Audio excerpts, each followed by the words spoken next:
Hail them. Hailing frequencies open, sir. Hailing frequencies. Open. I don't know why I keep giving alien street food a chance. It's always such a gamble. Captain, we're being hailed. On screen. Hello and welcome to Hailing Frequencies Open, where we continue to trek through the past and future of Star Trek. As always, I'm your host, Mike Jones, and joining me today here in the Zoom room, don't worry, his vow of celibacy is on record, Captain. It's Damien. It's so much better that we don't know what these are going to be, but I don't have an answer for that, except that yes, my vow of celibacy is on record, yes, and I'm very excited to be here tonight.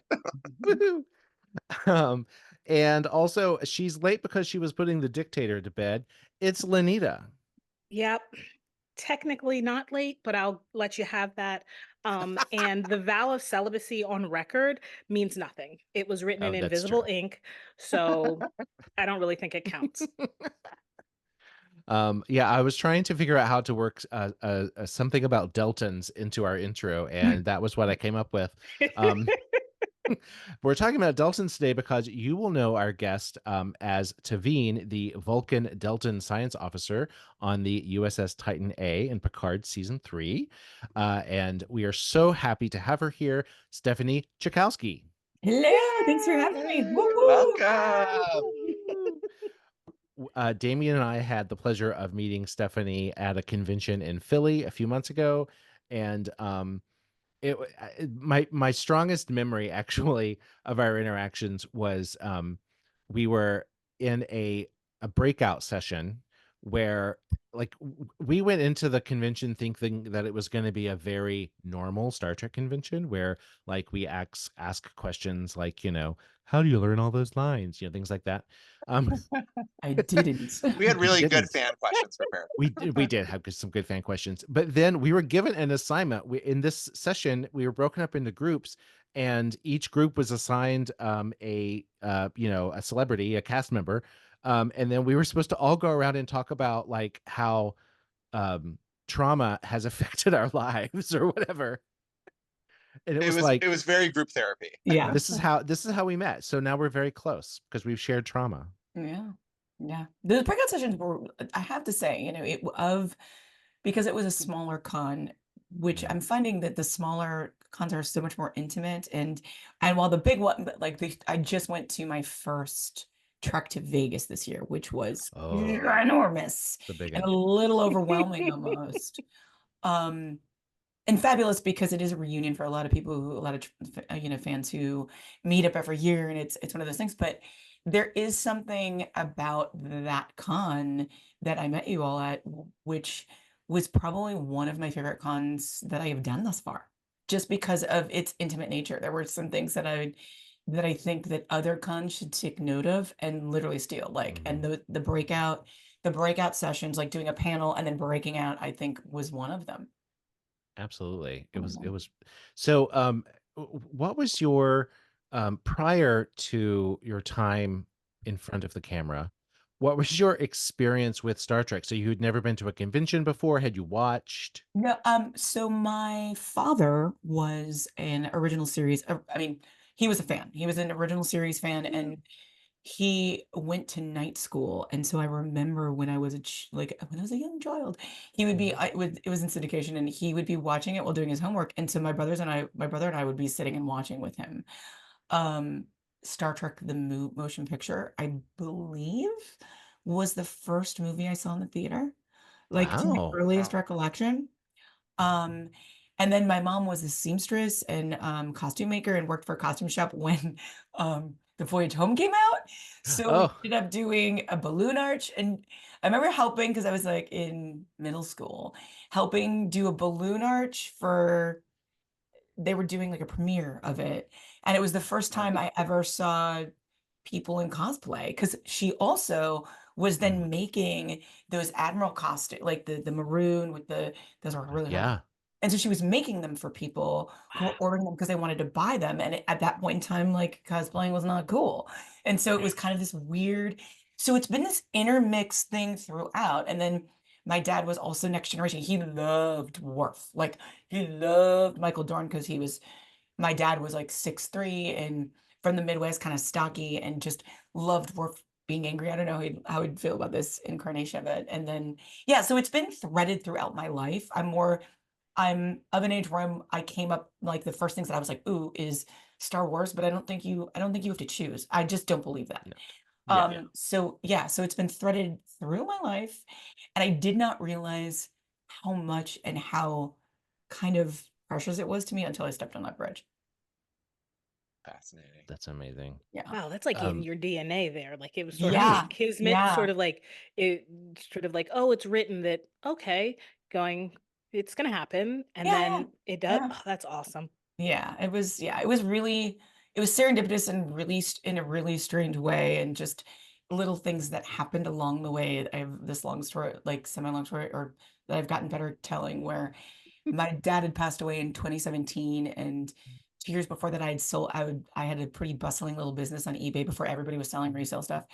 And I took him to a Goodwill outlet, and we got him a jacket that turned out to be Michael Dorn's, because he reached in the pocket and pulled it out, and he was like, and he would go on dates and be like, "Do you know Michael Dorn?" Star Trek.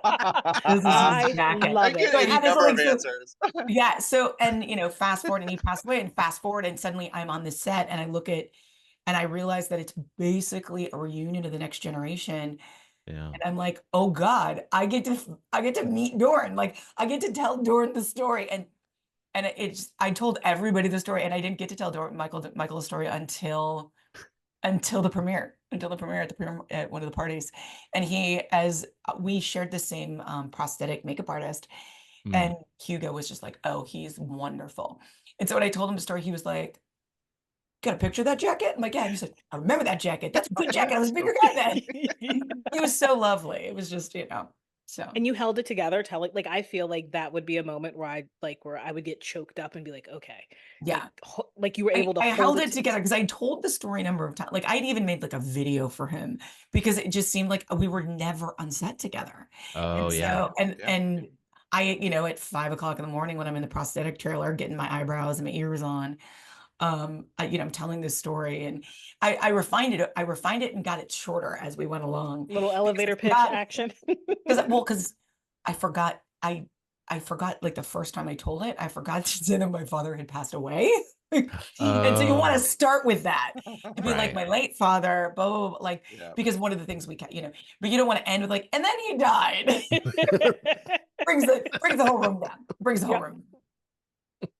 By the way, it sounds like you said that you were fully on set before you realized that it was a Next Generation reunion. Like, did you have any sense getting into it that that's what the thing was? I saw, yeah, I mean, because everything is hush hush NDA. Like, even the character that I auditioned for it wasn't the real stuff. It turned out to be actually some of the lines from episode 3. The metaphasic shields. I'll always remember. Always the metaphasic shields. But they didn't tell you. They didn't tell you what it was. All I knew was it was a science officer. They didn't give me I was not a Vulcan. I just chose, like, that was the choice. I was like, oh, and because what you do is, it's kind of like when you get something that is really, really hush hush because of fandom, so they'll change character names or whatever. You just go on a mini detective deep dive to try and figure out, to make sense for yourself, but also to figure out what it is and who it is, so you have a better sense of what you're doing. And I knew the casting director, and I knew that they were working on Picard, so I knew that it was Star Trek. So that's kind of how I went into it. But it wasn't, I mean, we didn't get, I and Joseph and Jin, we didn't get scripts right away. Like, we would get scripts after our contracts were signed, and they were, and online, we didn't get hard copies. Like, you couldn't print them out. Like, you could read them, but not print. Like, you could print some of them, but not, because they don't want them to get out. Sure. And so when I read, because the title of the first episode is the next generation, I got chills, because I was like, oh shit. I was like, oh, they're gonna spin off. Going down. I'm like, they're gonna try and spin. Like, literally, I was like, just stay alive till the end. But then, yeah, I saw. But you get your cast once you've done it and they give you the first thing for going to set, they give you your call sheet, you see everybody who's on it, and I was like, oh, yeah. Wow. Yeah. And then and then you're just like, oh my God. Wild. So how many scripts did you get up front? Like, did you know the story of the season up front, or just the first couple episodes? I got two. Because we were Okay, yeah. we were block shooting, so we're shooting 2 episodes at a time. For like it would be like a 8-week, I think 8-week period. Wow. And they would do all the episodes, like everything on the bridge. It would be like we would do it for 2, like we would do everything within like a week or whatever, and then that's how they were doing it because we were still in COVID protocols. Oh, right. So we're still wearing masks and everything, so block shooting just made it easier. Yeah. Right. And part of the reason it was a really sudden, they did season 3 right on the heels of season 2. Like they finished season 2 and then just started. So I mean, I auditioned on a Wednesday, or I got my audition on a Wednesday, and by Friday I had the job, and the next week it was right before Labor Day, and I was driving to Santa Clarita to get my first costume fitting. So it was really, really fast. That is so fast. Yeah, trying on Vulcan wigs, deciding that we weren't going to use them. Thank God. Oh my God. Are there pictures of you in a Vulcan wig out there? I don't. The hair and makeup department have them. I have pictures of the wigs, but not of me in the wigs. Yeah. Do you enjoy block shooting? That's interesting, like the block shooting of it all. Do you prefer to like do continuity, or like just it doesn't matter to you the way that things are shot? I prefer continuity because I also like coming back and forth. Like I like I like not block shooting because then I like being able, I mean, you're always going to shoot your scenes on the bridge or whatever, but I also just like being able to like leave and come back, and like it extends the amount of time you're there. Gotcha. But it didn't bother me so much. For me, it was a case of because the nature of Patrick. Now, he likes to start really early. He likes to be wrapped by like 2 because he's an early riser, and so everything pushes earlier when he's on set. And then you shoot around like because he's Patrick, right? So he's you do all of his stuff and then you come back.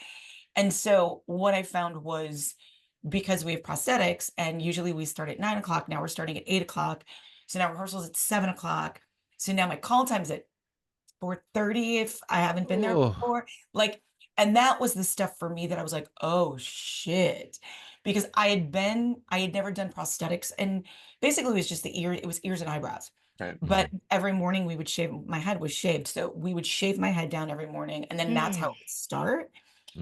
But what I found was it was like you get in at 5 and you're trying to remember this techno babble, and then by noon you're just like, I do. So that was the hard for me. That was the more challenging thing, is just being like, how do I get this so in my body to try and do this? Because sometimes your brain is just like, I don't know what's happening because I'm tired. That's the weird kind of struggle with it. And then you feel like a jerk because you're just like, you should know, just do it. It was kind of funny though, because like there were part of me that was like, there's one scene where Ed comes in, it's episode 5. He has the dream sequence where he comes and kills us all. And it's like the one scene in my entirety of the season, I guess my life, huh? But where I get to talk to somebody and I get to be like, it's fascinating that they did it. Like, but I'm actually talking as a human, not just reporting. Like, and it was so funny because I was like, oh, that was super easy to learn, like easy to remember and learn. And I'm like, oh, so that's how that is. So it's like me getting the Akuda's manuals and like trying to figure out like, and it's funny because like I read like Kate did that. Kate got the manuals, and other actors would like just write down and put it on their thing and I'm like, oh, okay, I'm not the only one who's had trouble with this. It's like I like that on your webpage you explain how to pronounce your last name. Oh yeah. But it's like that, like for all of those weird technobabble things, spelling it out in your script, like this is how you say metaphasic. You know what I mean? And also like what does it do? Like what does a metaphasic shield do? Like, because I'm just kind of like, so I did a lot of meditating while working on that show, and a lot of Googling of, of s- of science. Well, it's like it's hard to memorize something that is like absolute nonsense to you. Like if you Yeah, can yeah, have like some level of understanding of like what yeah, the hell you're talking about, it's yeah. got to make it You so gotta much sell easier. it, man. Yeah. You gotta be able to sell And it. there's Which is nobody also there to the. like. Oh, no, go ahead. I Oh, was just like, is there nobody there like to tell you, like to be like, hey, this is like little side notes, like yeah. this is what this means. Yeah, Aaron McDonald is usually there Mm. to be the consultant, but for for stuff that most of the stuff was pretty easy to find, because Memory Alpha Right. Francis did a great job with Oh like yeah. that was like my holy grail of, okay, well, what do we need to know? Let's go here and find out for a lot That of is stuff. so Well, cool. and it's funny because we think of Memory Alpha as like a nerd fan resource, and then you start hearing like Mike McMahon talking about Lower Decks. Like it is Yeah, the Star It's Trek encyclopedia. Like yeah. I'm not sure if there's anything internally that would compete with that. You know? I don't think yeah, so. I I don't mean, think so. because we had going in, I know Terry, Terry has been with, did he work on, not on Voyager? I think Deep Space Nine. He's been I think on he it worked for, on. I think he worked on Voyager because he yeah, it was was Voyager, because he knew, Voyager. because Terry knows Jerry, like Terry has known Jerry Mm. for a long time. I don't know if he worked on Enterprise too, but I think it was Voyager, yeah. But he's been enmeshed in it for forever. Like he is a true Sure. fan, which is, I think, really evident in season 3. Mhm. But he, the first thing he did is he gave Ed Spillers, he gave him a bunch of homework to watch stuff for me. Once we decided I was a Vulcan, our production secretary was a huge fan, and so I got a list of like Vulcan heavy episodes, etc. to Oh, watch. So That's yeah, and awesome. part of me is like, I'd already watched oh. them, so there. But I'll rewatch them and take a I would little rewatch deeper them. dive I've into already seen notes. them, but I rewatched But them. okay. But yeah, like again, but Memory Alpha in particular, like Memory Alpha, like the choice to, because there was, when we decided, she was going to be bald, and we decided, and Huh. and he cleared that we could make her part Deltan. He was like, let's make a quarter Delta. He's like, let's make her half. He's like, and if you're gonna do it, he's like, it's fine, but just, you're gonna have to just know that people are gonna ask you a lot of sex questions. Ah! Oh, that's funny. That's funny. And again, but like it never comes up in, it doesn't come up Yeah. in my character in the season. It was literally, we had decided she's bald, and and for me as an actor, I was like, this would be really interesting. Like, what if there's this little part? How does that mesh into everything else? Just as someone who's saying, metaphasic shields, it's just, it's extra like dumb internal stuff that to keep you hooked in more, I think, or to keep me as a. Well, Well, sorry. no, I was Can we gonna say, talk about the hair for a Oh, yeah. second? Like because the bald look with the ears, I mean, it was so iconic and like I know. instantly identifiable. I think that I made know. all of the Yes. fans like know who you were and like Yeah. look for you in the background. Yeah. Jonathan was like, oh yeah, that's good. Like, Thank how you. did that come about? I mean, were you shaved when you auditioned? I was, so I had just come off, I was working on the MacGruber series in Okay, yeah. Albuquerque, and previous to that, I was also on Doom Patrol. And in Right. Doom Patrol, I am shaved all the way down because I had booked it while I was going through chemo. I had gone through my first round of chemo. My hair was going to fall out, so I just shaved my head and got headshots. And then the next thing I knew, like while I'm doing with all this stuff, suddenly Hollywood's like, "We love you, bald." You're like, So thanks.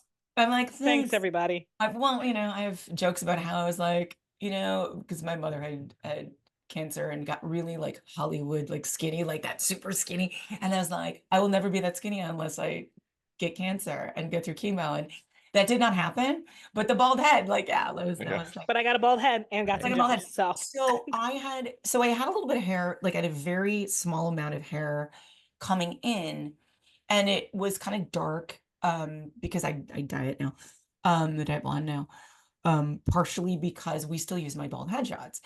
And my agents had submitted, I had two auditions. I was auditioning for this role in Star Trek, and then I was auditioning for a role on The Resident, this show called The Resident on Fox. Great show.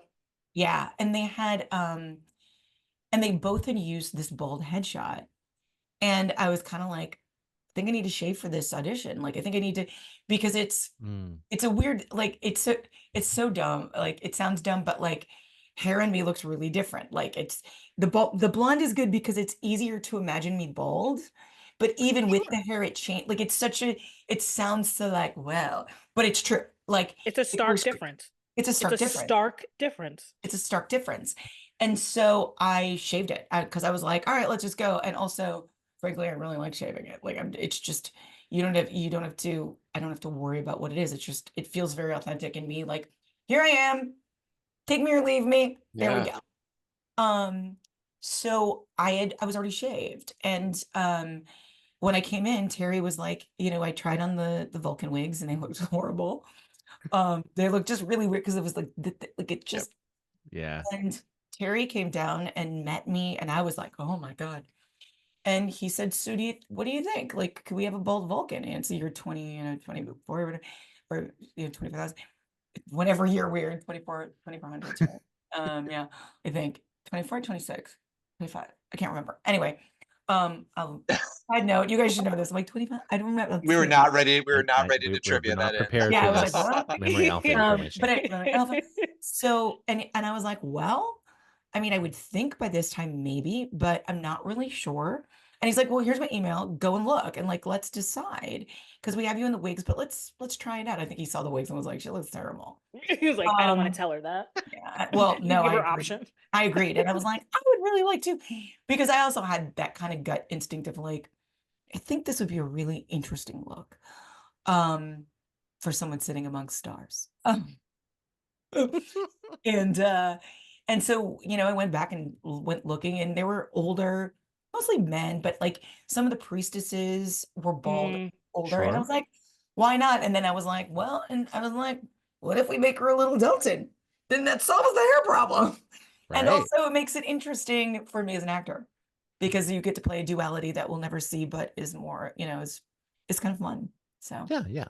Well, like I feel like your homework. Audience is very much connected with you and connected with that look and connected what you were doing as Tabine. And I mean, I would even put forth that is potentially what doomed you. And then I think they might have, I think in that, like, they wanted that moment to have an impact, and who were we attached to then? Like we had, as an audience, speaking for myself, had become very fascinated by it and really really invested, Yeah. I mean, when you get the news that, because again, I didn't know that was going to happen. And when I found out, I was like, getting rid of me because I'm doing a bad job. Like, you automatically think as an actor, and I also was raised Catholic, so you always think you did something wrong. And you're just like, they hate me. That's why they're getting rid of me. They hate me. And they're like, oh, no. They wanted to make it have an impact, and killing a red shirt wasn't going to do it. So it was you. Right. Well, and I think that is a thing that we have become desensitized to. I mean, and also not just in Star Trek, but like the killing of the red shirt is that, that the nameless, faceless people that it really desensitizes you to on-camera, on-screen death, and that having it be somebody that you come to care about as the audience is like so much more impactful, obviously. So. Yeah. I mean, that's the joke, Kirk, Spock, McCoy, and Ensign Ricky beam down. Like, guess what? Right. They're coming back. So yeah, and I mean, so it was once it was done on the other side, like, you don't, in the midst of it, you don't, because I don't see what they're using, what stuff they're using, and whatever. And I remember Terry was prepping, because he directed the last 2 episodes of the season, or the series, basically.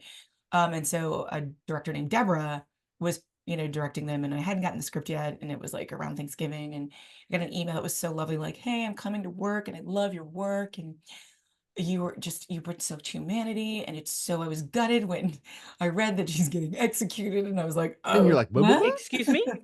I'm doing what? And then Terry was like, oh yeah, and I was like, okay, and he's like, you could always have a sister. I'm like, okay, fine. I'm like, I mean, he's like, it's the last season, let's go. I'm like, yeah, I mean, except for if you do spinoff, then what? I'm like, did you have to vaporize me? Like, No, the sister. I think we were all clinging to the twin sister idea. Yeah, of course, Yes, right. Well, and, my thing is, my thing is always just like, well, we don't know how this, Deltan Vulcan partnership. We don't know if they were like Mormons. We don't know how many.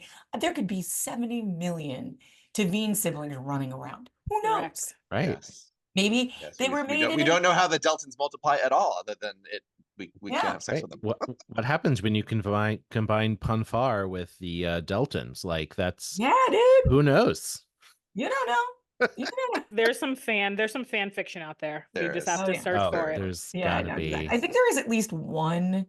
There is at least one fan fiction book that is a Deltan and a Vulcan hook it up. I think because I did have someone tell me, quite frankly, that because of the nature of Deltans and the vow of celibacy they take, that there is no, under no circumstances would they copulate with Vulcans. And I'm like, I don't necessarily think that is a speculative extrapolation. That does not. That does not exist anywhere in canon. I'm going to go on record right now. Yeah, I know. And I'm like, all right, but we don't know. Like, here's the thing: we don't know. We don't know how. Like, it was my grandma. Like, we don't know the backstory. We haven't fully carved it out for canon because we don't want to set anything in canon that if we're not in canon. So I'm like, we don't know how it happened. But it did. Fast and And loose. it was fun. And it was fun. But it can. We don't know if she was made in a lab or her grandma was made in a lab. I mean, it's sci-fi. God. You can explain anything. Exactly. Absolutely. It's funny. I was in anticipation of talking with you. I rewatched some of the beginning of the season a couple days ago. And one thing that sort of came at me sort of differently this time around was watching that Titan A crew at the beginning, especially in the first few episodes. They are, and whether this is just like me imposing my own like ideas and viewership on it, they are a crew. You guys, I feel like, have some sort of thing between you, and these sort of outsiders have come in. And so my question is, did you guys get time together to like actually connect with one another, or were you just kind of like thrown in and you figured that out? I think we were thrown in and we figured it out. Todd is very good. Todd Stashwick is very, very good. He's been a teacher. He's an improver. Like, he is very good at making people feel really welcome. And I'm trying to think if the first episode that we were all together, if Jonathan and Patrick were on it, like the first day shooting or something. It was like, Ensign on the bridge, blah, blah, blah, like that first entree. So, but it was also just a case of like, we were all new. And part of it was, I think the bonding is a new season. And also because it's a season of, I used to call them the OGs. The OGs, like, we're the new kids. Like, and so you're bonded automatically from that because not only like you're coming on and Jerry's already been here for 2 seasons and Todd's new, but he also he knew Jonathan from something else. And so the rest of us are kind of like Ashley, Jen, Joseph, and I are brand spanking new, you know? Yeah. And so you've seen each other in, costume fittings or whatever you've passed each other by. And then you just kind of bond because you're in it, you're going through it together and you're in holding. Like when you're not shooting, you're all sitting in the kind of chit chatting and, that's how that comes about. I did after, was it the first 2 episodes? Yeah. Because I'm a nerd, like my, I guess, love language that came up in that trailer is I give gifts. Like I like giving gifts. And and I just thought that it was so important for us to bond a little bit that I went on Etsy and I bought all the new kids. I bought us all, because we were wearing masks, I bought us all masks with the Star Trek emblem that matched our costumes. Cute. That's so great. Awesome. I also was a little tipsy when I did it. And then I brought them and I left them like when we came back, I left them in the trailers. And I remember people coming to set me like, who got those? Where did those come from? And I was like, oh shit, like you shouldn't get them. And then eventually I got another set of them and I gave them to some other people. And I got Ed a black one. But it was my thing of being like, well, no.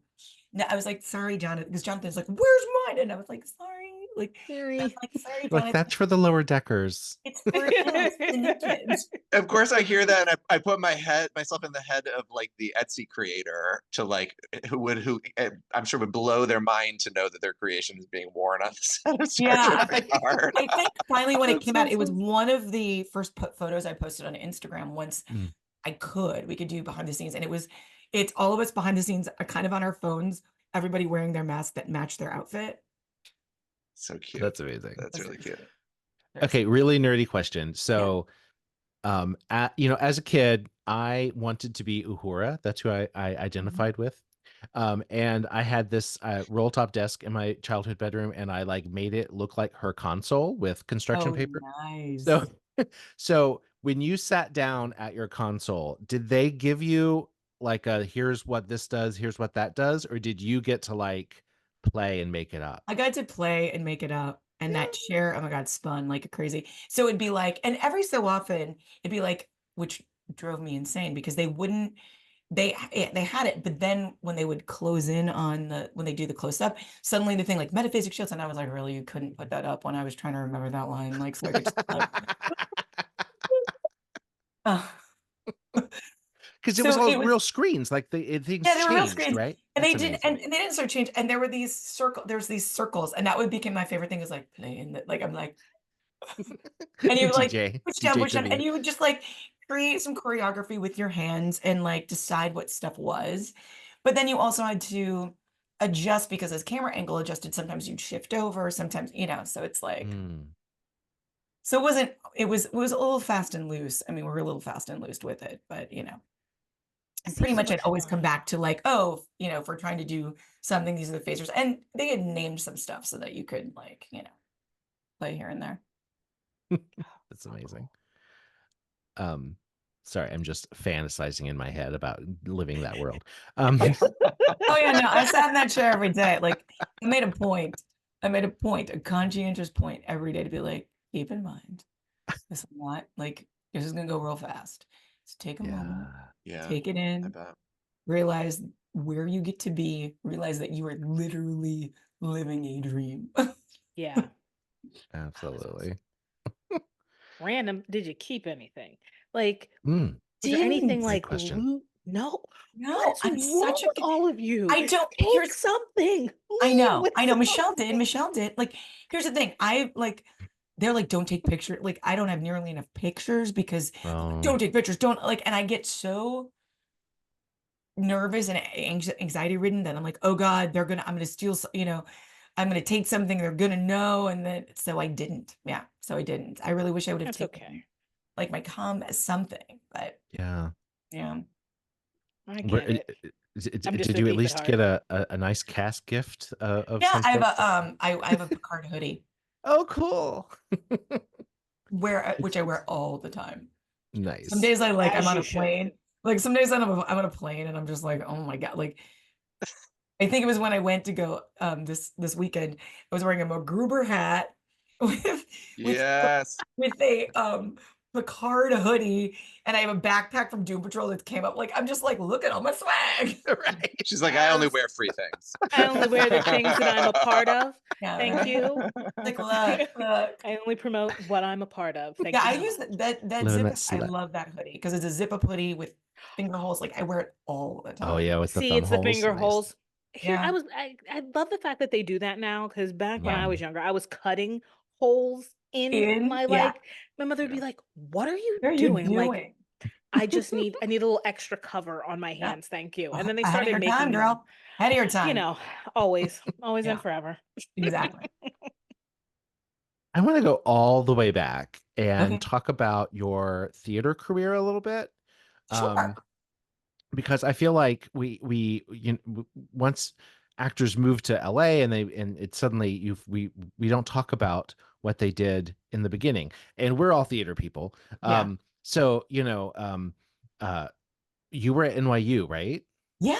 Was that in Tisch? Mm-hmm. Okay. Playwrights Horizons Theater School. That was you had to choose when I was Playwrights Horizons. Yeah. Oh, nice, excellent. What were your highlight roles from your time in college? I did a Christopher Durang like short called Naomi in the Living Room. Was it Naomi in the Living Room? I did it was and then I did Macbeth. I played one of the witches in like in a multimedia-ish Macbeth. Nice. And then it was more just off Broadway, like little tiny theaters. We had this original show that we did that was written, she's passed away now, this girl named Cheryl, called The Donut Hole, that was based on a real story about a topless donut shop in New Jersey. What? It was probably one of the most like attended like off Broadway shows because it was really campy and super fun. And then I was on the Jersey Shores. It was in Monmouth University in the Annie at it's Chatillon Summer Stage, which has a really large Irish contingent, and they did this was a precursor to, do they call it the Pirate Queen or something? They did a Broadway show about Grace O'Malley. Yeah, Pirate Queen. Yeah, I think it was. Yeah, the Pirate Queen.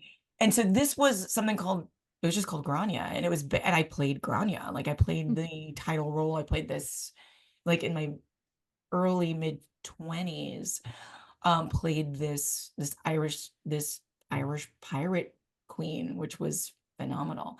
It was that, and then it was like mostly off like it was mostly off of Broadway, and then I did, which I'm just super proud of, dinner theater in the Midwest, which I auditioned for in New York, where I did the New York or the US premiere of something called Discovering Elvis, where I played an Elvis fanatic who becomes an Elvis impersonator. Oh. And the first half of the show is what you're telling me? Oh, that's amazing. Yeah. And the first half of the show, it was really fun. First half of the show is like this crazy woman, who is me, goes and holds all of, there's Elvis impersonators, and there's one from every like era. Young, Black Leather, 1962, Gold LeMay, who was drag king, and then old Vegas Elvis. And they're all getting ready to compete in an Elvis competition that will give them a spot in Vegas. And I hold them all at gunpoint because I think Black Leather Elvis is Elvis incarnate, blah, blah, blah, and it gets thwarted. And then the second half of the show, 2001 Space Odyssey plays, and the stage drops. And we're in an Elvis competition. And so each one of the actors gets up and does like, I can't remember, it was I think Hound Dog and Blue, like, and then the rest of us are backstage doing like 4-part harmony underneath it while they're performing, and then the audience gets to choose who wins at the end. And then the epilogue is I come back dressed as Elvis and sing Jailhouse Rock, and that's how we end. It was pretty phenomenal. So you must have just been like, everyone I know, please come see me in this now. Yeah, well, right?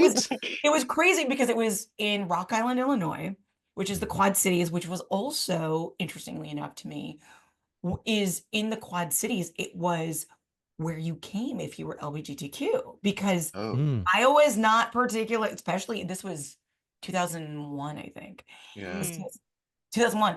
And so literally people would drive in. And so there was like it was called the district. And it was like, and and so we went to, I remember just going to the drag club there and going to the lesbian bar. Was a little scary. I'm just going to say, I've never felt so, I was just like, because we're also talking about Midwest lesbians, fucking mullets, like, oh, they're nice. Like, yeah, just full on. It's okay. Yeah. Just, but it was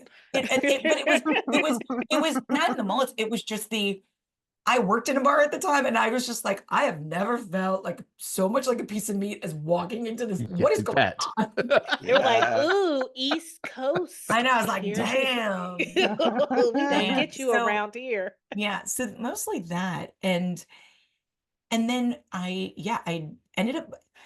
I was doing like off of Broadway stuff that people were in, but I was also, I can sing. I don't necessarily do it anymore, but I was also this 5'10" strong, like they're in the way that musical theater specifically existed and plays existed. There just wasn't a lot of stuff that I was really right for. And musicals were different. They were like, you had to be a dancer, and I could move well, but not that, it was, so I ended, and I was just like, look, I just want to work. I want to work And so I moved to, I had a friend who was an agent who moved to LA, and she was like, come here, there's more work in film and TV, which there was because it was post 9/11. So there was like nothing shooting Oh film and yeah. television wise because of, lockdowns in the city. So I came out here and, eventually made my bones as cops and, anyone who would hold a gun. I was a cop. I was a firefighter. I came to joke that like if it was always a civil servant, Shonda did really well, but the Shonda shows did well by me. It was like firefighter, cop, prison guard. Prison guard. Yeah, always like, and then, my first big guest star was lesbian lumberjack, it just, so Yes. just because I am, because it wasn't until, and again, like once the head was shaved, Oh, sure. there was something about it that made my type really specific. And also we were in the height of, streaming where you have like, but it's also where I always wanted to be. I wanted to be in genre shows because I loved them. Mhm. But it also is a place that you can be tall and strong and Right. identify as a woman or identify as, Mhm. you can be just who you are authentically and fit into a world because you're making up the world, Yeah. Right, Oh, right. it's awesome. It's not like Hallmark movies where, No, it's um yeah, Which are lovely. which It's are that time of lovely, but I'm year. just saying like the way they're You cast, can't be an it's like the little ingenue demure who's woman, leaving the big big strong city, yeah, going no, to her strapping man, hometown, and the yeah, mayor falls in love with her exactly, because she, is hard on her luck as a PR exactly, yeah. executive for the Well, you're town just and telling her everything. own life I story right did, now. I Absolutely did, not. I did audition for a Hallmark movie though, because my husband's Canadian and I have Canadian residency and I can work as a local in Winnipeg where they shoot a lot of Oh yeah. Hallmark movies Oh and the yeah. acting pool is very small, which also helps. So if I want to play roles that I would never ever get, not that's not true. Roles that I can play, but traditionally they would not call me in for like Mhm. best friend. Like I was Chrissy Metz's best friend in Breakthrough, which is a big faith-based movie, which Mm. was Star Trek was directed by Roxanne Dawson, Oh, Oh, yep. fascinating. who is fantastic. But it was one of those things of I auditioned for it. It's a small pool of actors, but that is totally a role that they tend to be like we should get like they'll be like if it's a best friend, it must be a person of color. Like they'll like and they'll Mm, always which Yep. they should also do because like and Winnipeg is white as fuck. Pardon my sure. language. But like I mean, literally, you're just like I mean, they like flew in people because they're just like we can't have this like super. And that was the nice thing Need about diversity. Roxanne. Yeah, that's the diversity you want because Mhm. you have the diversity up there actually, but they're not all actors. You know what I mean? So Sure. yeah, but like Hallmark, I think I was gonna say, oh, Hallmark, I auditioned to be someone, I auditioned to be a grandmother. Oh my gosh. Yeah. Ma'am, you are nowhere near like it was time to do some Like, old age makeup on you because nope, Yeah, I no. was like, I saw it and I was like, I'll do it, but You're like, is there a shortage what? of actual old people? I Like, was right. like, Was this because I had a child at 15 and my child had a child at well, I mean, I could 15? justify. I literally could be. I was like, all right, if I had a kid at like 19 and I was a single mom, and then my kid had Yeah. a kid at 19, like I could, yeah, I'm like, it actually would fit in. But like the way it was, like, I was just like, you don't want me. Like I'm like, you can blonde my hair up more, and I'm like, I'm not sure.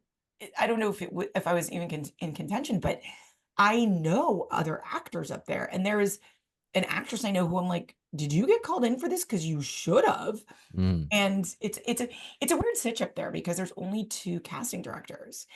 And so if Mm. they don't like you, then they don't call Ah, you.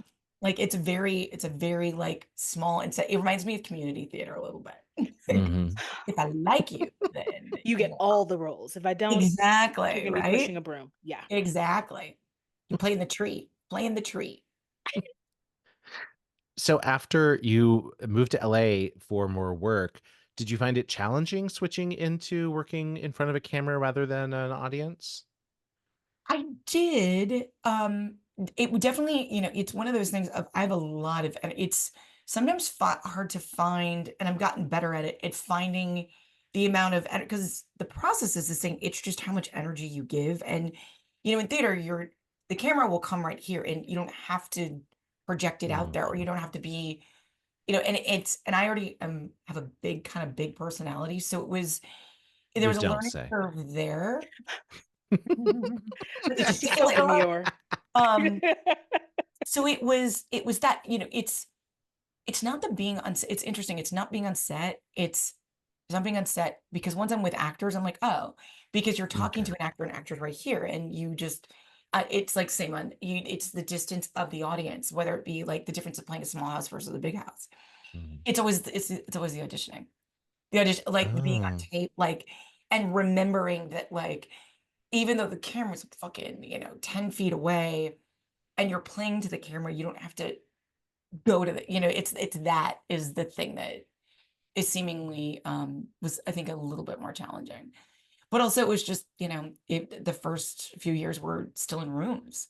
So you're still in rooms and again, like you have to come and you have to make like you have to come and prove you can be on a set. And so you get one role and then they prove, like someone takes a chance and you get to be, I was on Criminal Minds. I was like a mom on Criminal Minds, like, and it was like my thing was actually like an improv. Like I didn't even have lines. I was a mom supposed to be having an argument with her husband on the cell phone while my daughter wanders off, and then did the rest in post and like had to make up my phone conversation and do ADR. Wow. 2 months later, and I was like, I really should have written down what I made up, because I was like, what was that again? But but it is that thing of like, and then once you've been trusted, then suddenly you'll be called in for more stuff, and then but it is a thing where there is no rhyme and reason to it, and then there is you get this, and then you have the opportunity for this, and now because of Telsey, because Bernard Telsey's office is one of the big hitters when it comes to film and TV now, because of This Is Us and because of the Ryan Murphy stuff. Now, when I first moved to LA, they could give a shit if you did theater. And now you have casting who are like, oh, they're going to New York to see play. And I'm just like, come on, man. Like, you weren't coming when I was there. I'm here. It didn't matter before. And now it's back and forth. It's back and forth. Because I mean, I did a show here early. I did a couple of shows here. but here's the thing, like, once you've been in New York and once you've done even off Broadway with, down in like on, down at Soho Rep or something, like the people, the commitment and the ability is a different thing. Yeah. And and it's like, oh, well, I'm not going to do this because I'm going to go do a show. So I've never come across, like, I think that was the big thing about coming here, is like, I'm used to not getting paid for doing theater. Right. I'm not used to paying to do theater. Like, because what you have is membership companies. So you belong to this theater troupe and you're paying monthly. And then they're casting, but then, like, and I remember being like, but you're not even casting but you're still like casting a star who doesn't belong to the company like, I'm like, this just seems so stupid. You're paying to be in it, to pay the star to come be in the show that you're in, but you're paying to be there. But you're not necessarily in it because it's just, wow. I mean, not all of them. That was my experience first moving out, and I was like, this is shit. I'm like, I ain't doing that. I feel like that's like the improv world, where it's like where you go, you learn improv, but you take classes, but you have to pay to take the classes, and then you do the improv on the Saturday night, but then you don't get paid to do that, but you do pay to take the classes to be able to do the improv on the Saturday night, in the hopes that someone sees you, that you'll get a job somewhere else, not at the place you're doing the improv. Yeah. And when you're taking the classes at the improv, then you're required to go see other people's shows. You're required, like, it's a whole, like. Right. I mean, you get to go for free. Non-hair school. Hey, listen, it's all good. I know. I mean, a little bit. And I mean, I get it. And it's, I mean, it helps some people. Like, there are some people who sort of flourish or thrive or need to learn in that environment, but it's not for everybody. And at the end of you went to NYU, like, you cut your chops off. I would hope so. And then sometimes I'm like, or not, I mean, it's, I did the thing that I thought I had to do because I come from a family who doesn't know how to do it. Like, they're not in the industry. And I think that's the big thing about, like, in this industry, like, if you're if your parents are in it, or like I did Steppenwolf Theater's summer camp. They do like a 10-week program, and that was in like 2000 or something, 2000. And it was phenomenal just from the standpoint that I was like, I had a place to stay, so I wasn't like, oh God, how am I gonna pay for everything? But I also was like, Jen Morrison, who was in House and is on Once Upon a Time, was there. Mhm. And it was part of, because it was this expansive, like the youngest person was 19, and that was Bryce Dallas Howard. And the oldest person was like 50. And so it was this ensemble of people with all different ages, all different experience levels. But it was always remarkable to talk to somebody, in particular, like Bryce, to see how people are used to, like, if their parents have been in it, how they view it differently than someone who's coming in and being like, oh my God, and how it changes the perspective on how you get work. And the thing is that, you can be self-taught, you can, Yeah. but there is something about just small having fundamentals, like just Yeah. just having the language, being able to speak the language of the chosen profession you're going into. That is true. That is Some true. things you need a degree for. Some things you just Yeah. be like, hey, listen, got the basics? I can Yeah. figure the rest out. Yeah. Some of it's instinct. Some people are like, oh, you were discovered off of, hello, welcome to Wendy's. Oh, great. Yeah. That voice. Exactly. It's innate in you, but it helps. Yeah. The NYU of it all helps. Yeah. Oh, I think so too. It just, I certainly wouldn't move to New York without it. I don't think. Yeah. I mean, because you have like something built in, and as a result, I'm also just like, oh yeah, I know how to. It also trains you to learn how to try to pursue this profession.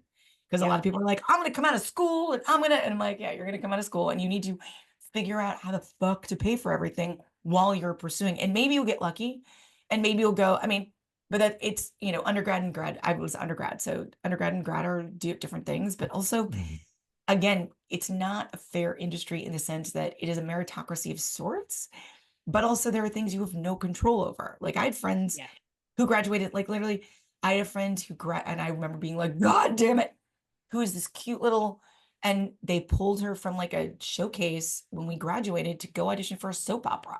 Like, because she had that look, because that's part of it, right? It's what you have to be believable in the characters you're playing, because, I can't play grandma yet, but no. I was like, oh, Right? so they're Laura Gilmoreing you. Okay, cool. Like the minute you said I was playing a grandma, I was like, oh, okay. Rory, yeah, she did follow the same track. I know, right? I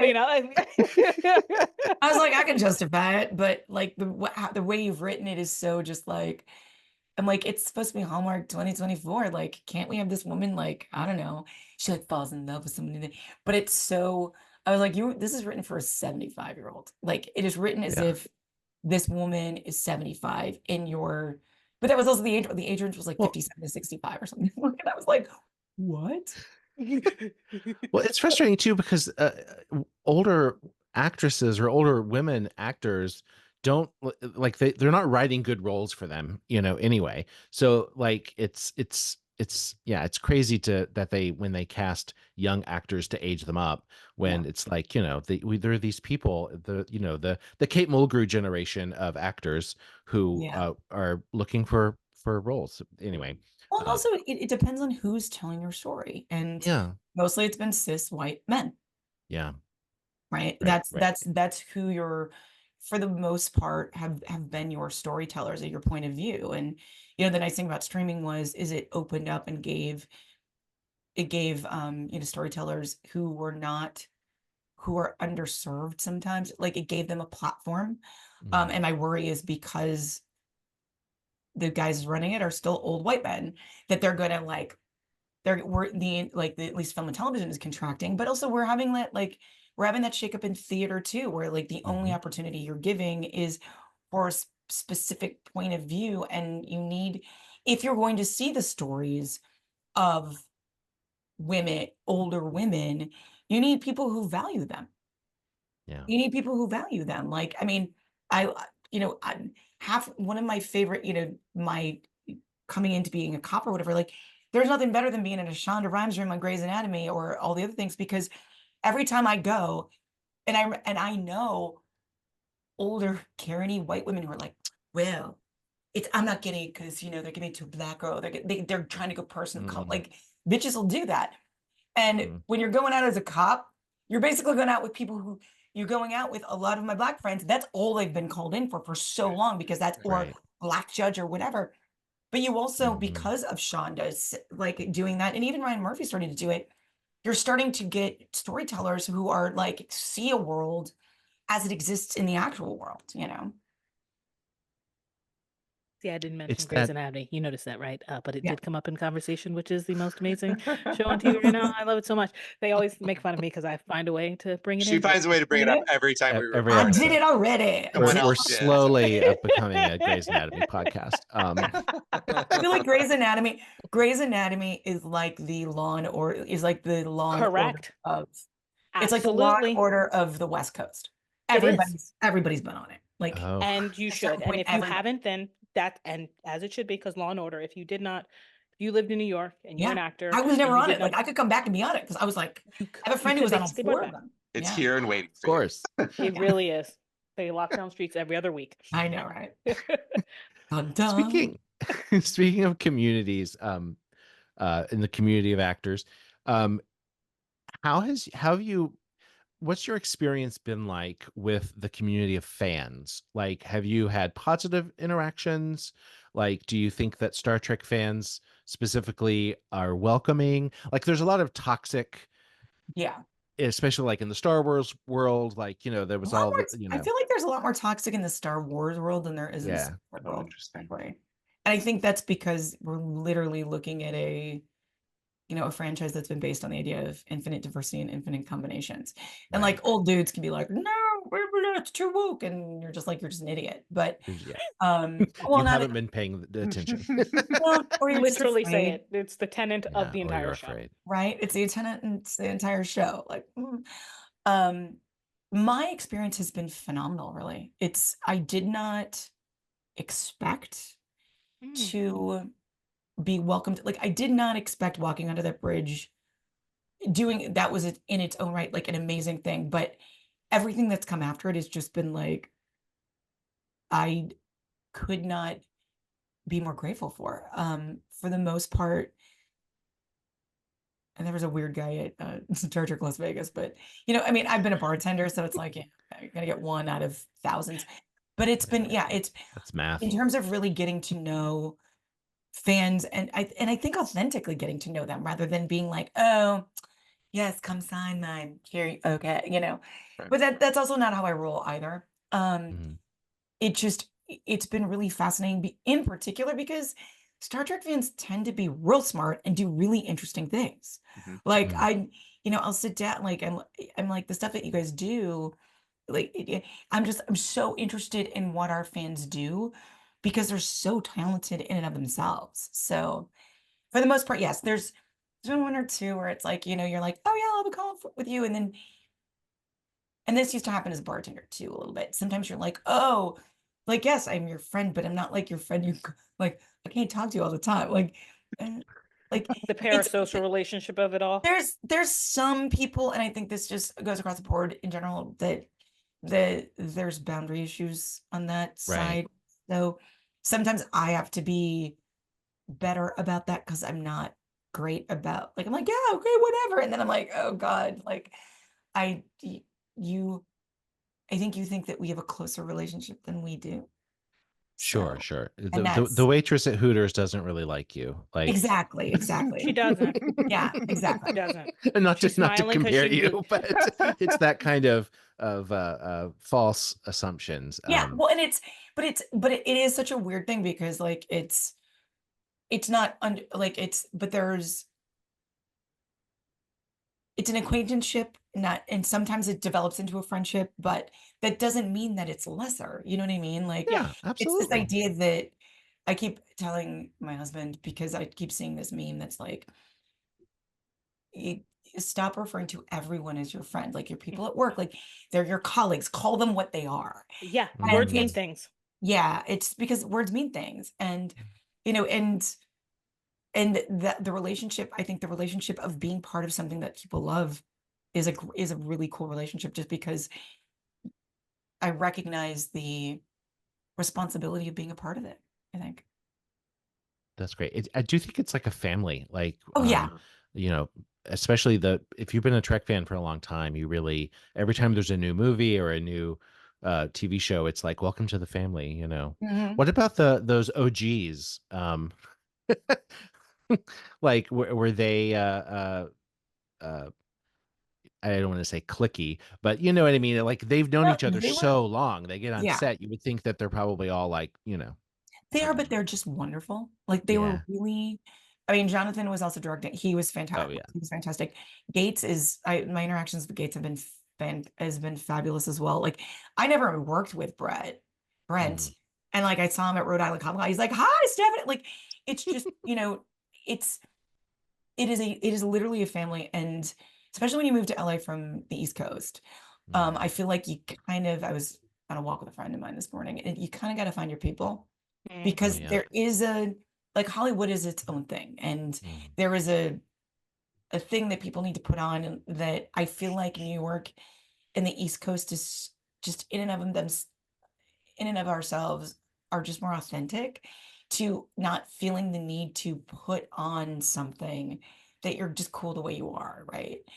And that is the thing that I adore about being part of this franchise. It's just, like Kitty Swink and I have become not really good friends. Like we like Kitty's 70. She and I are Yeah. like, kind of the cancer thing, but at John Billingsley party, connected. Like John Oh, Billingsley, that's like amazing. it's just like everybody's open and warm, and also is just doing the work, doing the, work to try and make the world a better place. And I'm just, Right. it's such a lovely place to be, And Jerry on the picket line, and Michelle, and Oh yeah. Yeah. everyone's just very generous to one another. Well, and you've used your own place in the fan community to do some good. I saw you all month for breast cancer Oh my awareness, God, I know it's out almost there over. hitting the pavement, like really, really out there. And that was amazing. And so we saw that you did Women of Star Trek for Kamala as Yeah, well. yeah. Yeah, how Well, was I feel that? like that was great. I mean, I was like, all right, I'll do whatever. I'm like, I'm gonna say anything. Like, I'm like, do you really need? Am I gonna? I think, I think you just do what you can with the voice that you're given, Yeah. because whatever mini platform, I mean, that is the one thing is like, it's being in this show. And again, like I'm part of a giant franchise, but it also has given me a mini platform of sorts to kind of spread love. Yeah. And the world needs a lot more of it, is evidenced by the last many months. But specifically the other day. Um, but yeah, but I just it just seems to me that why would you not? I mean, I come from a weird place just because of all the cancer and having to contend with, you know, that at a relative, and also just having, my parents died at a very early age, to contend with big life stuff that I didn't think that I would have to deal with quite soon, because my grandmother is 97 and I figured everyone would live to their 90s. But that's not how. So I don't know. I just think that you do all the good you can with what you have. I would love to talk to you forever, but I know that we are coming up on our time a little bit, Mm. and there are a number of questions that Oh we yeah. ask everybody. Oh, sure, sure. um, and I say everybody, that's not really true. Like we won't hit you with some of the real deep Star Trek nerd questions because that's just mean. Which ones are those? That we don't have any hard hitting. So that's I was that's like, that's there's some inside jokes. Okay. triples are trouble. Tribbles are It's not a the quiz. best. It's not a quiz. It's not Not a quiz. Those Not are a my quiz. favorite alien known to man. Love Yeah. them so much. Yeah, they're so cute. We have a few that are specific to you. Yes. Or to Tavine specifically. So is Tavine Team Shaw or Team Picard?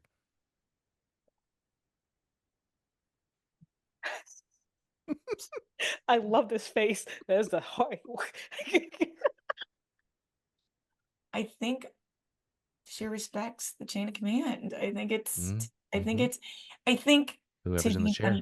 I think it's um I'm like Team Stashwick now. Yeah, Team Shaw, because I really believe that she understands why he is the way he is. Oh, Like, yeah. I think there's a deep understanding there of, I always perceived and thought that there was a deep understanding of her entire crew. Like, there was a deep, deep connection and understanding of why they were all there, who they all were, and why they exist in the way that they do. Well, and it's hard for some of us to admit, maybe, but given all the available information in those moments, Shaw was right. Yeah, yeah. Absolutely. Right. But you love to hate him. God. Oh, it's so great. So And then you great. love him. It's so good. It's the best. You know? Well, and of course, in the like fan world, we like see his like D&D table that he Oh, like puts yeah. out on He's the like the such a ultimate nerd. and we're He's like, one of why us. am I gonna be invited? I don't play D&D, but I want to Oh my invite. God, that D&D table, and now they're like doing the handbook. Like, yeah. God It's is one of the amazing. people that I'm always just like a little jelly of, from the standpoint that I'm like, you're so like, I'm not someone who's into, like, when I get a role, I'm super into stuff. Like now I'm really into Elvis, but I've never been like a big, like, I like a lot of stuff, but I've never been like, cool. And he's just so like nerd king of the world. And I'm like, just not like that. And I'm just, That's and amazing. he's got that nerd layer, and I'm like, I love it. Love it. A nerd layer. I think I want one of those now. It's gratifying to know that there are cool, successful people with nerd layers. That's all I'm going to say about that. Yeah, exactly. Yeah, his nerd layer is fantastic.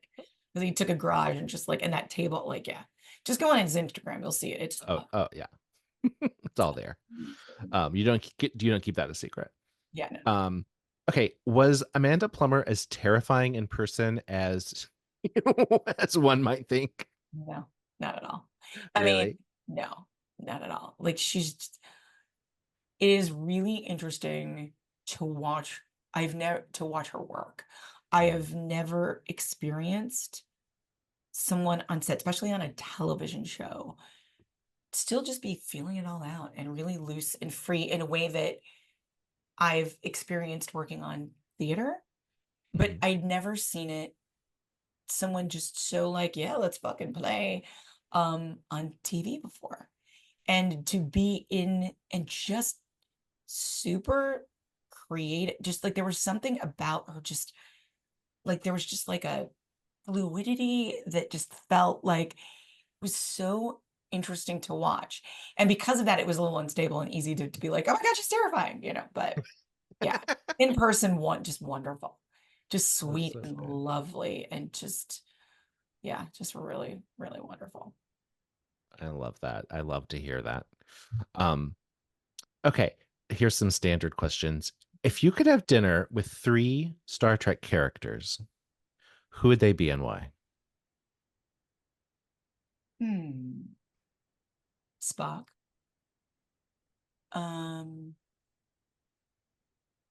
Janeway. Mm. And I think Data. Oh, Yes. yeah. I want to go to that dinner. Yes. That's good. Yeah. A good I think it'd be pairing. really, really like the vast array, and partially because of the different perspectives, like, Mhm. you know, yeah.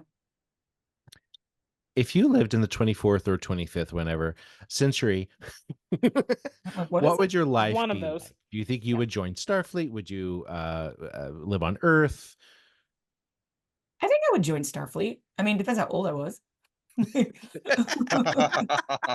Okay, so if you If I join was- oh, go ahead. I'm like, if I was a youngin', yeah, like I joined Starfleet. Yeah. If I was older, I'd probably just like live on Earth. Like, It's a utopia. It's like saying I'm going to live on Earth is not the wrong answer. Like, yeah, exactly. It's not at all. If you were going to join Starfleet, which department? Where would you go? Would you be in command? Would you do science? Would Ooh. you? I think I would probably go into command. Okay. Yeah. Because that's all about people management, and Mhm. you know, Yeah. yeah. I don't think we see your character go into a holodeck, but I assume you are familiar. Yeah. What is your go-to holodeck program? As my character, as me. As you? Or both? I know I'm like, but yes, You're like, I think my holodeck as Tavine is at home with my family. I think we get to like look and meet my parents and my grandmother. My holodeck is actually similar. Oh God. Yeah, I mean, my holodeck is bringing my mom back. And so it's, spending time with her, watching movies at her house, I think would be probably the go-to. That's amazing. That's awesome.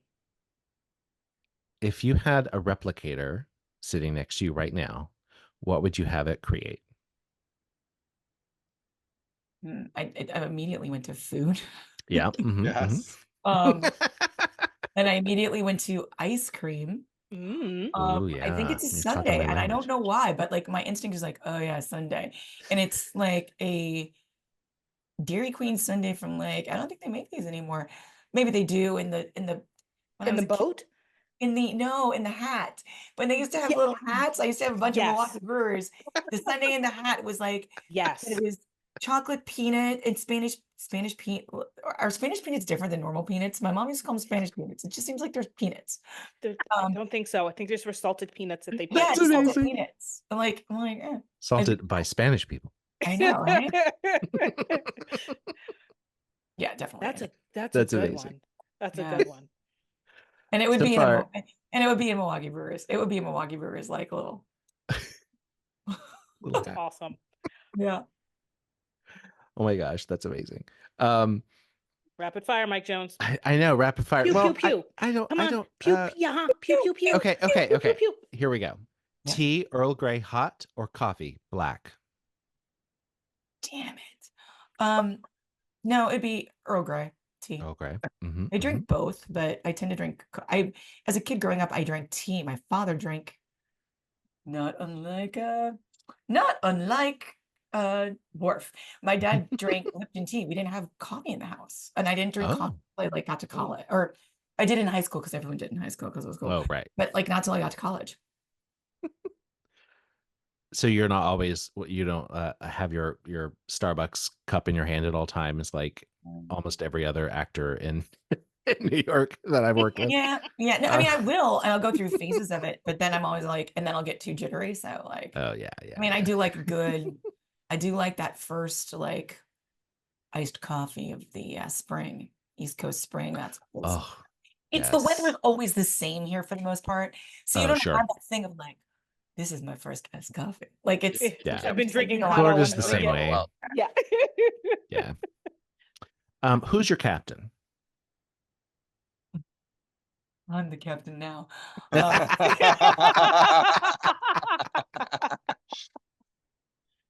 7. Oh yeah. Yes. Favorite alien species? Klingons. Oh, not Vulcan or Deltan. Not Vulcan or Deltan. Like, oh, would you like to play a Klingon? Yeah, definitely. Yeah, that'd be awesome. Yeah. Okay, the last question, and you have to have watched a specific episode, so it's fine if you don't know this, but we ask I love everybody. The preface. My God. I know. Are you Team Tasha Yar? Or Team Armis, the oil slick that killed her? Oh, I'm Team Tasha Yar. You know why? Because Denise Crosby and I are like, oh, good. One of the very first things I did when I went to my first con is I met Denise and I was like, Denise, we need to take a picture. I'm like, this is for the fans. And she's like, why? I'm like, I too got killed. Yeah, her character's death was the first time it wasn't a red shirt. It was like, this is a real thing. Yeah. I think it is I will also allow this answer. Tasha Yar and her unfortunate demise, we have decided is sort of like the great Rorschach test of like Star Trek fans our age, because Mike and I saw it in our childhood watching it as young kids, saw something very different than what I think people see like as adults now. So, right. So fascinated with that question always. You're the only person who I will accept that answer from. So it's correct for you. For everyone else, that is the incorrect answer. Team Artemis all the way. Oh my God. I love it. Oh my gosh. Well, Stephanie, thank you so much. Thanks for I having feel me, like guys. we could keep going forever. I feel like there's stuff we haven't covered, but I want to be respectful of your time and everyone else who's on their commute listening to us in their ears. No. This just means she just has to come back and talk to us some Absolutely. more. Yeah. Yes. I know. It's fabulous. I can go. I can chat. I can chat. Love it. Is there anything you would like to plug? Anything you're working on, or where can folks find you? Let's see. You can find me mostly on Instagram at skisays, SKISAYS. I guess I'm plugging the last couple of days of my for the last month I've been doing a daily video about breast cancer awareness.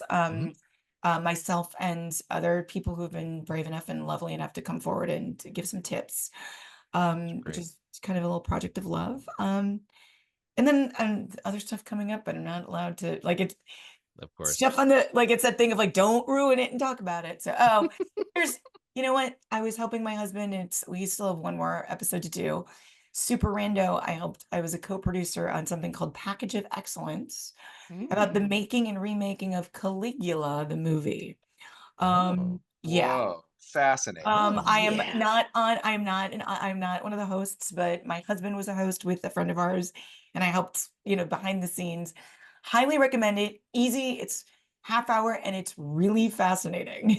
Where is it? It's a place where you find all the podcasts. It's called Package of Excellence. I think it's Caligula Package of Excellence. And it's on it's on Apple and it's on Spotify. We've got it everywhere, I think. But it's if you know Caligula the movie, it's really interesting to take a step behind it, on the craziness that was the making of it. And if you don't, the craziness of making it. It's just it's really fascinating. It was produced by the Penthouse guy, right? It was produced, yes, by Bob Guccione. Yes. Was the producer, starring Malcolm McDowell, Dame Helen Mirren, John Gielgud, and Peter O'Toole. Great I have movie. not seen this movie. Do you recommend watching the movie before listening to the podcast? Totally up to you. Totally up to you. Okay. It is a weird ass movie. I had my Roman history phase and really tried to push through it, and it's a weird movie. It's because basically the long short of it is it was directed by Tina Browns, written by Gore Vidal, and because apparently Bob Guccione wanted to be legitimate. He was a producer on Chinatown. He wanted to be legitimate in Hollywood. And so they got this crazy Italian guy to direct it, and Bob flew over, and it wasn't sexy enough for him. So by night he flew over Penthouse Pets, and they would film really graphic pornography. And then he stole all the footage and they cut it. It's one of the most expensive porn movies in history. Wow. Mike Jones, you have to watch it. Like it's already downloaded on the phone. Lenita's no longer on the podcast. She's already watching it. Yeah. So She's already watching literally, it. it's already done. The minute you said, "Oh, it's on Apple," I was like, she's like, bye. You're like, okay. Hello, done. The behind the scenes, like my husband went to he's a writer director, but he used to work for NPR, and he went to the LA Art Show in mid February 2020. And came across a guy who had stills, and he was like, "Wait a minute," because he's a man of a certain age. He was like, "I know that," and he was like, "Those are from Caligula." And it turned out that there was all this footage that they didn't know was there. Like, there's this whole story about this found footage, and this guy recreating. So he re-edited the movie. It was at Alamo Drafthouse. I think it's on Apple now, and you can watch the. I think he meant to edit. He meant to edit the film. I don't know if it was in Gore's original intention or Tinto's original intention. Because literally there's stories about like Malcolm was like, I was looking at the window, it was supposed to be a bird, and it like cuts to women like having hardcore sex. Like it's just crazy movie. And the story, I'm not sure if it's a good movie. It's a movie. But the story behind it, especially from a now post Me Too like perspective, is just like it's pretty salacious. So it's pretty. Well, thank you for this information. Oh, you're welcome. Yes. Yes. So now we We'll know what link we're all going of to be doing. that. Yep, Mike Jones, you have to watch the movie. Then we'll come back Yeah, and yeah. we'll do a little check-in. There you go. We'll side note. All in the There show you go. Do notes. a special episode of the podcast. Jamie's just Special like, Caligula "What?" deep dive. Yeah. There you go. Right. I'm here Caligula for deep it. dive. Yeah. Oh my gosh. Thank you so much Oh my for God, thank you so taking much time for to having join us. us. Having us. Mhm. You and your character. Royal. The royal The we. royal Where we. we- Right. Well, you are worshipped in Canada, right? Oh, apparently, yes. I forgot that. That's part of my thing. I got to work on that. I haven't been up there in a while. I was up there in August. Got to get back up there and work on that. I love it. Thank Okay. you. Thank you, my co-hosts, for joining me today. And thank you, listener. If you've enjoyed what you've heard, give us a like, a 5-star review wherever you get your podcast. Subscribe on and, YouTube. Subscribe on YouTube. Oh, right now we're on YouTube. We're on all the socials at Hailing Freak Open. And this time I am going to roll the closing music. I will say Hailing Frequencies closed. No goodbyes. Just good memories. Hailing frequencies closed, sir.